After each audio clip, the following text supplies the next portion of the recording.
Ქალბატონებო და ბატონებო, მოგესალმებით ჩვენ გადაცემის შემდეგ ეპიზოდში. გვიახლოვდება ახალი წელი. ახალი იმედგაცრუებებით ჩვენ საკუთარ თავებში, რა თქმა უნდა, რადგან 1 იანვარი არის ის დღე, როდესაც ყველა არ ვიწყებთ ვარჯიშს. ყველა არ ვანებებთ მოწევას თავს. ყველა ვაგრძელებთ იგივენაირ ცხოვრებას აბსოლუტურად რაც წინა წელს. მაგრამ მაინც მე მინდა ჩემ გაუმწერებს გჯეროდეთ რომ 2026 წელი იქნება ის წელი, როდესაც ცხოვრება შეგვეცვლება. აუცილებლად. მოკლედ, გადავიდეთ დღევანდელ სიახლეებზე. და დღეს ჩვენ გვაქვს მართლა უკიდურესი გამოსვლა ირაკლი კობახიძის, რომელმაც განაცხადა, რომ ეს მიმძიმს ამ თემაზე საუბარი, იმიტომ რომ ესეც თუ ვაპატიეთ ამ ხალხს, მართლა არ ვიცი რა, გადაგვივლიან თავზე. გამოდის, მოკლედ და იძახის, რომ პროდუქტები და წამლები უნდა გაიაფთესო მაღაზიებში და აფთიაქებშიო. როგორ ბედავს. მე მიხარია, რომ პროდუქტები ძვირია.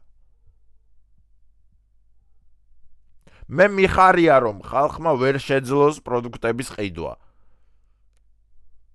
თქვენ გონიათ ეს ჩემი სიტყვებია, მეგობრებო? არა, ეს გახლავთ სიტყვები ყველა ოპოზიციური პარტიის ლიდერის, რომლებიც რეალურად არ ეთანხმებიან ამ ინიციატივას, რომ პროდუქტებზე ფასმა უნდა დაიწიოს. და გაჩვენებთ ამ ყველაფერს, რა თქმა უნდა, და როგორ მიხარია, რომ ნელ-ნელა მტკიცდება ჩემი სიტყვები, რომელსაც 1-6 თვის წინ გეუბნებოდით, რომ ეს ყველაფერი ტრუხაა, თქვა აბსოლუტურად, ყველა პროტესტი და ამ შემდეგ უბრალოდ ფეიკია, ყველაფერი არის სპექტაკლი. ადამიანებს ეს უნდათ, უბრალოდ უნდათ, რომ პროტესტებზე იდგნენ, თორე რეალურად განათქვენზე ზრუნავენ. იმიტომ რომ როგორ შეიძლება ადამიანი უკმაყოფილო იყო იმითი, რომ პროდუქტებზე ფასები გაიაფთდება. გადავხედოთ ამ ყველაფერს. მოკლედ ირაკლი კობახიძე გამოვიდა, ეკონომიკაო, რაღაცა ესაო ისაო და თავარი აზრი ის იყო, რომ პროდუქტებზე ფასებს გავაიაფებთო რა. მოკლედ გამოდის ჩვენი ახალი ფალავანი, სამწუხაროდ ალეკო ელისაშვილი დაჭერილია, ასე რომ ეხა ვეძებ ახალ ტოტალურ იდიოტებს და პირველი ადგილი ჯერჯერობით უკავია ბატონ გირჩელს, რომელიც იაგო ხუჩიაც არა, ზურა ჯაფარიძეც არა.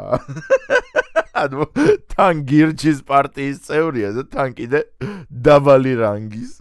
წარმოგიდგენიათ, რამხელა სიგიჟესთან გვაქვს შეხება. მოკლედ, გამოდის ბატონი გირჩელი ალექსანდრე რაქვიაშვილი და იძახის, რომ კობახიძე იტყუება, როცა ამტკიცებს, ვითომ ქართული სავაჭრო ქსელების მომგებიანობა მნიშვნელოვნად აღემატება ევროპული ქსელების მომგებიანობას. თუნდაც იტყუებოდეს, მერე ცუდი რატოა? ადამიანი იძახის, რომ ჩვენთან უფრო ძვირიაო ვიდრე ევროპაშიო და მინდაო რომ გავაიაფოთო ჩვენთან ყველაფერი. თუნდაც გვატყუებდეს.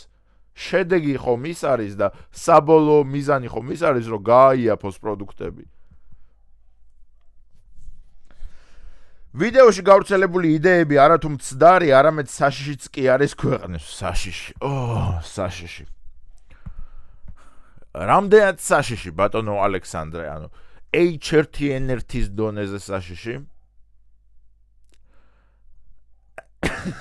კორონავირუსივით საშიში. თუ რამდენად საშიშია იმის თქმა, რომ პროდუქტები უნდა გაიაფთდეს. მართლა მაინტერესებს, რამდენად საშიშია ამ სამი სიტყვის ერთად წარმოთქმა. ისა ვოლდემორტის სახელს ვახსენებთ?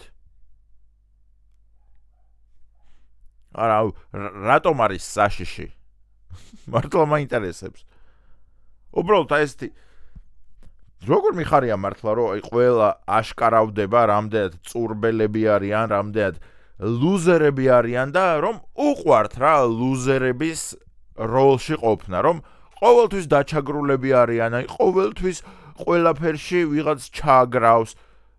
ერთხელ არ შეგიძლიათ რომ აღიაროთ კაცურად, რომ კი, მაგალითად ირაკლი კობახიძე არ მომწონს, ეს არ მომწონს, ბიძინა არ მომწონს, ვიღაცაები მინისტრები არ მომწონს, მაგრამ პროდუქტების გაიაფებას ვემხრობი კი. ყოჩაღ, ირაკლი, მადლობა თუ გააიაფებ. არ შეგიძლიათ ესე თქმა, ერთხელ მაინც, რომ ოდნავ მაინც მოიგოთ ხალხის გული და აბსოლუტური ტოტალური ლუზერები და ყოველთვის დამარცხებულები არ იყოთ და ყოველთვის არ გიწევდეთ ქუჩაში დგომა, ისიც რა თქმა უნდა უმიზეზოს. ანუ ქუჩაში დგომა არის რა ვიცი, მართლა ჩვენ თავის ჩვენ მიმართ შეპირებები, რომ 1 იანვრიდან მე ვარჯიშს დავიწყებ და სიგარეტის მოწევას თავს ვამებ. ვინ ვიწყებთ ვარჯიშს? ვინ ვანებებთ მოწევას თავს? აი, გადაცემას რომ გავდიშავ, 20 სიგარეტს მოვწევ ჯინაზე. რომ დავამტკიცო, რომ მე არ ვატყუებ საკუთარ თავს. და არ ვაპირებ საკუთარი თავის მოტყუებას, რომ მე 1 იანვრიდან სიგარეტის მოწევას თავს დავანებებ. მაგრამ ოპოზიცია საკუთარ თავს ყოველთვის ატყუებს, რომ ეხა იცოდეთ, ეხა გავიმარჯვებთ. არც გინდათ ბიჭო გამარჯვება. აი, პირველი ალეკო მყავს, მოკლედ ჩემ ფალავნებში, შემდეგ და შემდეგზე იყოს ბატონი სანდრო რაქვიაშვილი, რომელიც აი გპირდებით ისეთ იდიოტობებს შემოგთავაზებს, რომ თქვენს გაოგნდებით რა. კაც ის წინს, რომ პროდუქტებზე ფასები გაიაფდება და მაგას ეძახის ქვეყნისთვის საშიშ შემოთავაზებას და ინიციატივას. შეიძლება მართლა ვერ ვურკვევი, მაგრამ ანუ თუ დღეს ბრინჯს ვყიდულობდი მაგალითად სამლარად და ხვალ ვიყიდი 2.5-ად, ქვეყნისთვის საშიში რატომ არის?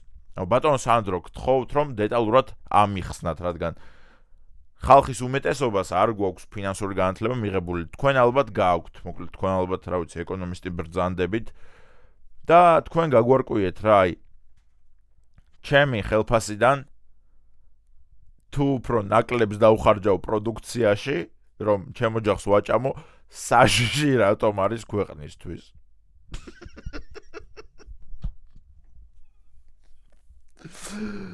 შენ რატო არ გვიხსნი ხალხს?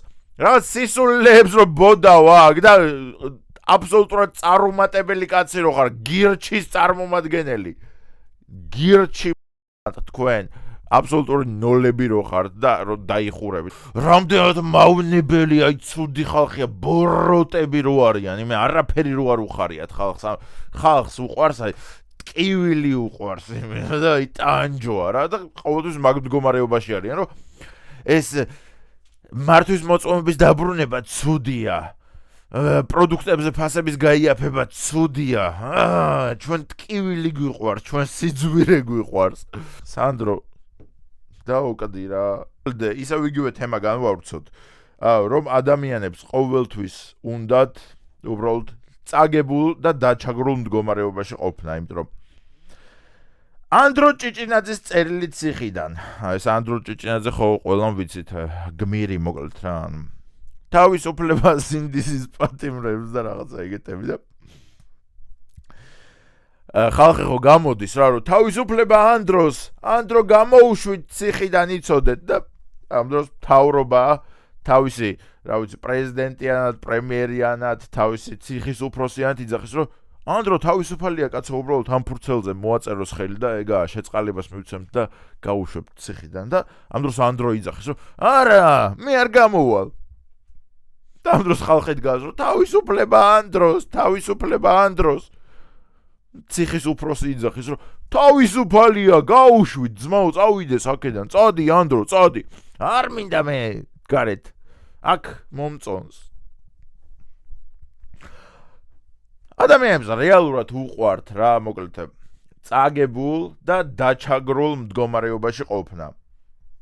აი მზია ამაღლობელმა თუ მისი ცხოვრება ესე მნიშვნელოვანია გარეთ ყოფნის დროს, თუ მართლა გმირია, თუ მართლა იმდენად მნიშვნელოვანი პირია, რომ აი რა ვიცი, გარეთ რო იყოს, გადააყენებდა მთავრობას, გამოვიდეს. ანდრო ჭიჭინაძე გამოვიდეს, მათე დევიძე ვინაა ვაფშე ხუიოზნა, ჯერ ანდრო ჭიჭინაძე ვინ იყო, მზია ამაღლობელი ვინ იყო, ძმობას გაბიძებ, მაგრამ ესენი უფრო ხმაურიანი მხარდამჭერების მყოლი ადამიანები არიან რა, მაგრამ მათე დევიძეც გმირი ყავს აგერ. მომივიდა ხმები, რომ დავწერო შეწყალება და გავიდე გარეთ. სისულელეა. ნებისმიერი შემოთავაზებული შეღავათი იქნება უარყოფილი, მიფურთხებული ჩემგან. ჩემი ბრძოლა იქნება ბოლომდე, უკანასკნელ ამოსუნთქვამდე და მას მერეც.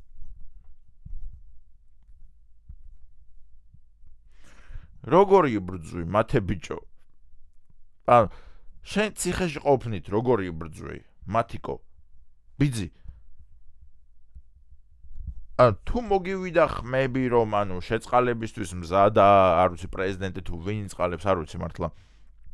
მაგრამ თუ მოგივიდა ხმები, რომ შეწყალებისთვის მზადა ამ მთავრობა, რატომ არ დაწერ მაგ შეწყალებას და რატომ არ გამოხვალ და მერე არ გადააყენებ მთავრობას, რას აკეთებ ციხეში ყოფნით? ბიძი, მათე. გამოდი, მათე, გამოდი.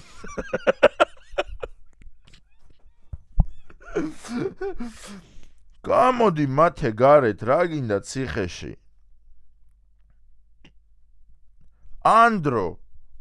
ანდროჯან, გამო გარეთ.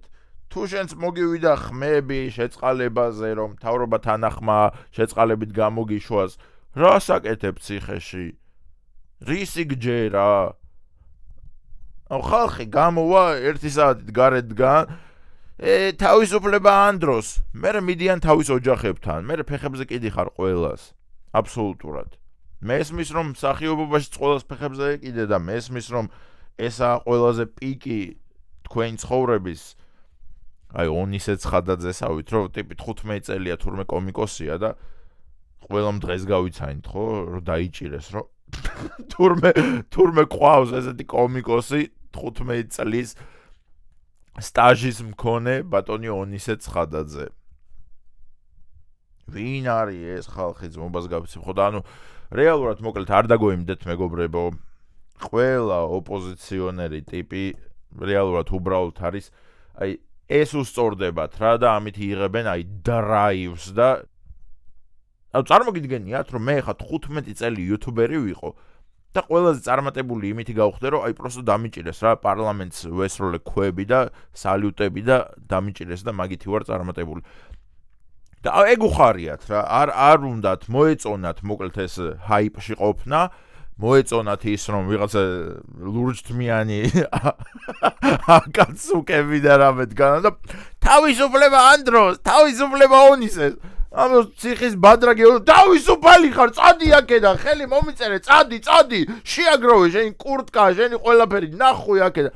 არა, მე არ გამოვალ, ნუ გამოხვალ რა, გიყოთ ეხა. მოკლედ საბოლოო ჯამში ყველა დარწმუნდებით, რომ აი მართლა საღადაო ხალხია რა ეს ყველა. თავიდან მეც მეგონა რომ მეთქი, ახალგაზრდები და რაღაცა, მაგრამ მე რომ მივხვდი რომ ტიპების ბიოგრაფიას გადავხედე რა 15 წელი რომ ერთ საქმეს აკეთებ ბიჭო და მაინც წარუმატებელი რო ხარ 10 წლიდან რომ ერთ საქმეს აწვევი და მაინც ვერაფერს მიაღწია და ბოლოს ციხეში ხარ რა აბსოლუტურად სხვა რაღაცის გამო და მაგითი ამაყობ სიგიჟია აბა რა ჯანდაბა ასე რომ რა ვიცი მეგობრებო